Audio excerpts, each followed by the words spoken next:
মাঝারি তাপপ্রবাহের কবলে দেশের দক্ষিণ পশ্চিমাঞ্চলের সীমান্তবর্তী জেলা চুয়াডাঙ্গা।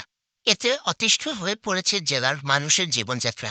তীব্র রোদের তাপে কেটে উঠেছে প্রকৃতি।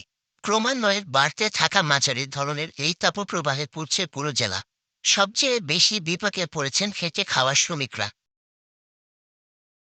শুক্রবার সর্বোচ্চ তাপমাত্রা রেকর্ড করা হয় ৩৯.২ ডিগ্রি সেলসিয়াস। এ সময় বাতাসের আর্দ্রতা ছিল ৩৪%। এদিকে তীব্র গরম ও রোদের তাপের কারণে শ্রমিক, দিনমজুর, ভ্যান রিকশা চালকরা গরমে অস্থির হয়ে পড়ছেন।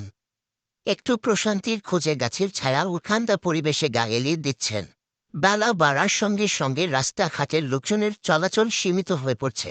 আবার অনেকের জরুরি প্রয়োজন ও জীবন জীবিকার তাগিদে প্রচণ্ড তাপদাহ উপেক্ষা করে কাজে বের হচ্ছেন। অনেক পথচারী ছাতা মাথায় দিয়ে চলাচল করছেন। কয়েক দিনের তীব্র উত্তেজনার শুক্রবার পাকিস্তান ও আজাদ কাশ্মীরের ৯টি স্থানে একযোগে ক্ষেপণাস্ত্র হামলা চালিয়েছে ভারত। পাকিস্তানের সেনাবাহিনী বলছে, ভারতের এই হামলায় এখন পর্যন্ত ২৬ জন নিহত ও ৪০ জনের বেশি আহত হয়েছেন। চিরবৈরী প্রতিবেশী দুই দেশের সামরিক এই সংঘাতের লাইভ। জম্মু কাশ্মীরের পেহেলগামে বন্দুকধারীদের হামলার ঘটনায় পাকিস্তানের ভারতের চালানো অপারেশন সিঁদুরে শতাধিক নিহত হয়েছেন বলে দাবি করেছে নয়াদিল্লি। রাজধানী নয়াদিল্লিতে সর্বদলীয় এক বৈঠকে দেশটির প্রতিরক্ষামন্ত্রী রাজনাথ সিং এই দাবি করেছেন। বৈঠকের পর সাংবাদিকদের সঙ্গে আলাপকালে কংগ্রেস নেতা খার্গে বলেছেন, তারা সরকার যা বলেছে আমরা তা শুনেছি। তারা কিছু তথ্য গোপনীয় থাকবে বলে জানিয়েছেন। আমরা বলেছি, আমরা সবাই সরকারের সঙ্গে। ভারতের সরকারের একাধিক সূত্র পাকিস্তানের হামলায় অন্তত ৭০ জন নিহত হয়েছেন বলে দাবি করেছিল।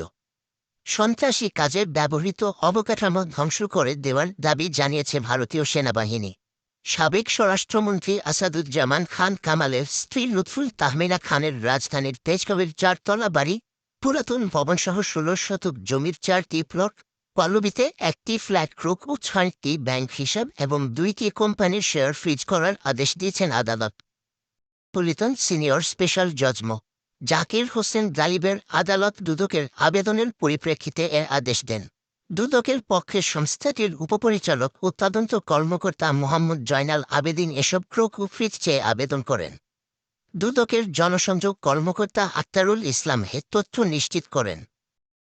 পর থেকে জাতীয় নাগরিক পার্টির এনসিপি দক্ষিণাঞ্চলের মুখ্য সংগঠক হাসনাত আবদুল্লাহ নেতৃত্বে প্রধান উপদেষ্টার বাসভবন যমুনার সামনে অবস্থান নিয়েছেন নেতাকর্মীরা। সেখানে হাসনাতের সঙ্গে এনসিপি ও বৈষম্যবিরোধী ছাত্র আন্দোলনের নেতা কর্মীরা যোগ দিয়েছেন।